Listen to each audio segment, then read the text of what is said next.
Hey guys, welcome back. I wanted to showcase a Bronze Age haul I got a couple days ago. Uh, got some Tarzan. I got some Our Army at War, Sergeant Rock. Basically, you might as well call it too a Joe Kubert showcase. I know we got a lot of Joe Kubert fans, and I'm a big fan of Kubert, as most of you or all of you know already. And I know we have a lot of other guys out there, Nick and John and Hippie and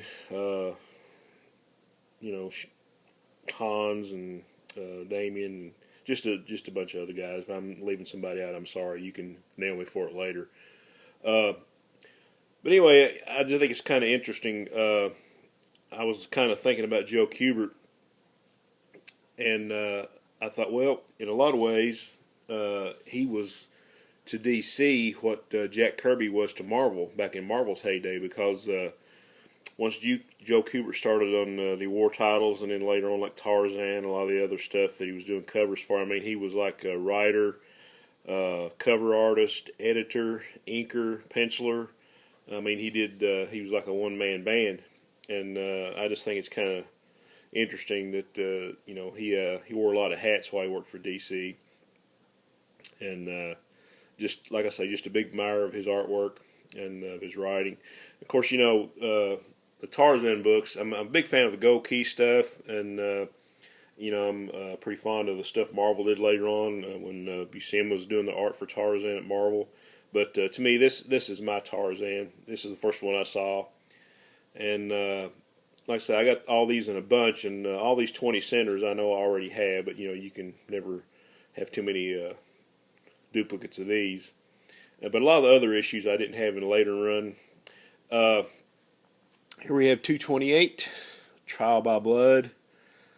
Great Kubert cover. Most of these issues are, I would say, a very good find, upwards to a very fine plus on some issues. Probably the lowest would be a very good on some of them. So, really nice looking books. Tarzan 228. 229, another great cover. Got some issues on the top, but otherwise, yeah, pretty good little comic. Number 236. Really like this cover. I believe I already had this one too, but I just love the colors in this one, and you really can't find anything wrong with a Kubert cover.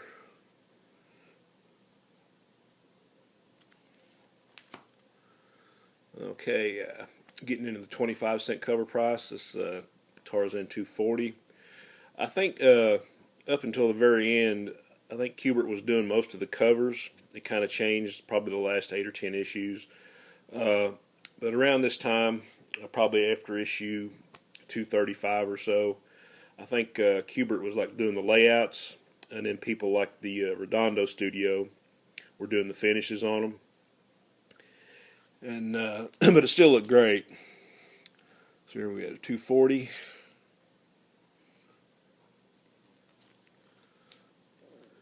And most of the rest of these I did not have because I was trying to concentrate on getting all the stuff that Kubert did all the art on. But still great covers, and you can, like I say, it's got Joe's layouts. It pretty much kind of looks like Joe. So issue 241. This one's in really nice shape.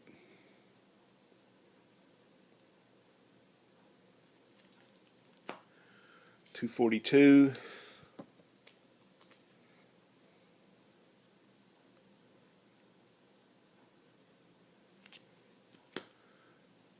$243.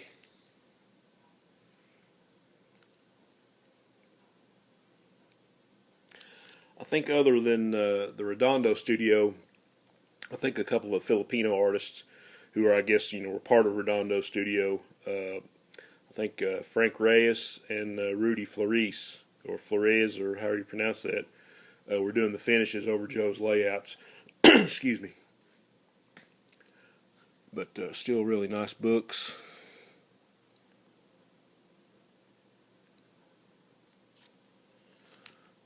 I always like this cover. number 245.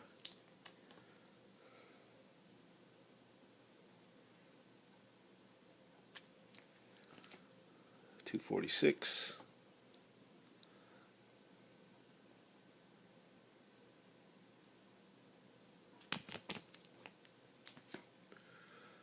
251.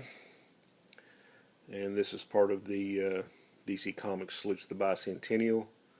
I think this was probably the next to the last number that you would need to send off for the Superman buckle. But this, I do believe, is a Jose Luis Garcia Lopez cover. Another really unheralded and unsung artist, in my opinion. Did a lot of stuff for DC in the mid to late 70s and early 80s.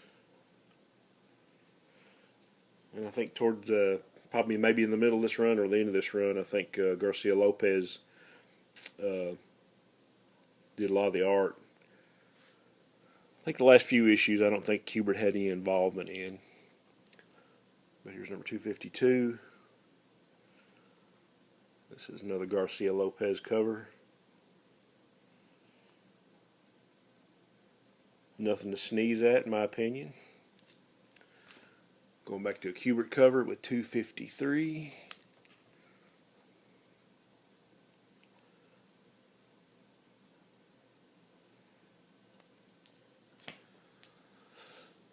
$254.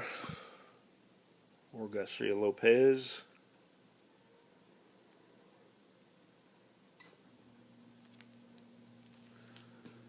$255 with an Ernie Chan cover.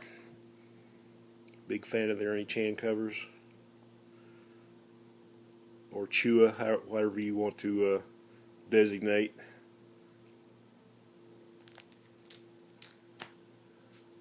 $256, and I'm thinking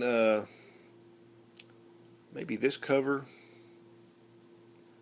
and the next cover. Alfredo Alcala did the inks over Ernie Chan. And I think Alcala might have done inks on the interiors on the last couple. There's 256.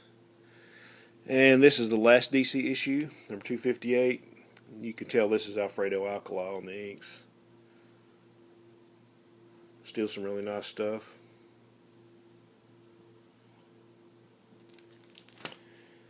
Okay, some more Kubert goodness. Our Army at War. These some early Bronze Age issues. These are probably a little bit lower grade. Still pretty decent copies. This is when DC was in their 48 and 52 page giant era. It lasted about a year. I think they lost their rear ends on this deal because I think Marvel did it for 1 month and then they went to a 26 cover price, and I think that's when Marvel kind of took over on sales. But I always loved them because you always get a new story. It's like the 100-pagers and all the square-bound giants, and you got a new story and then you got some really cool reprints. But here we have Our Army at War 238. Meet Easy Company's Secret Weapon.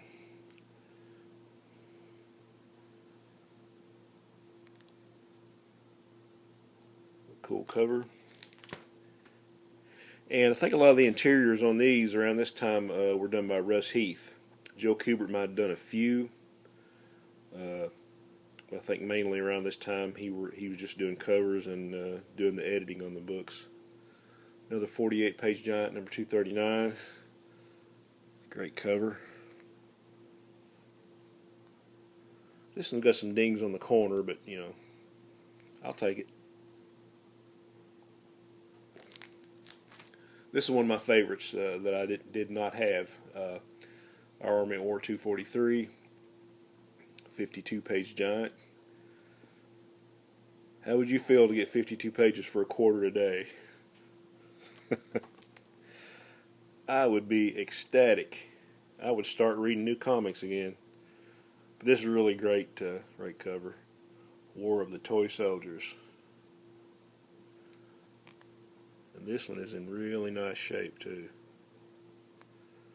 Just a blazer, as my buddy John would say. And I'd like to go ahead and give him a shout out. I know he just recently put a video up on YouTube, and I know he's kind of been in kind of had some health problems and health issues, and but I just want to say a big shout out to you, John. You're one of the many guys on here that is really my inspiration for keeping it going in this hobby, to be honest with you. But John's a good friend, and I know everybody wishes him well and hope he starts feeling better. Okay, we have our Army at War 245. This one's a little crusty around the edges.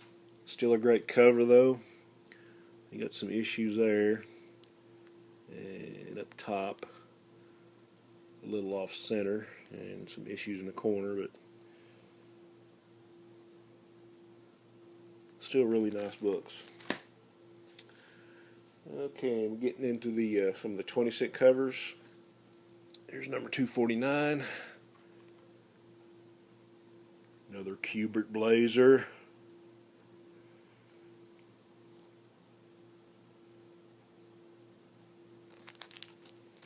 And I guess the last one in this bunch, number 250.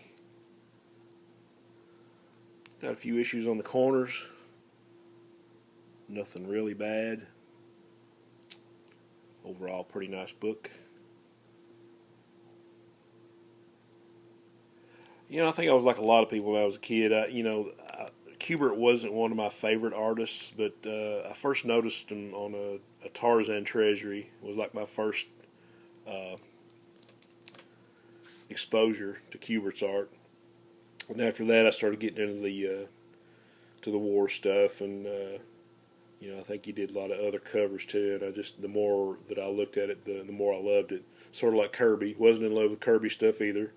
But the more I looked at it, the more I loved it, and then you realize later on, you got older, I said, well, these guys are like two of the masters. So, guys, there we have it. Got some Kubert goodness, some war stuff, and some Tarzan. Hope you enjoyed it as much as I did. And I appreciate all the comments and all the views, and hope everybody's having a great weekend. Onward and upward.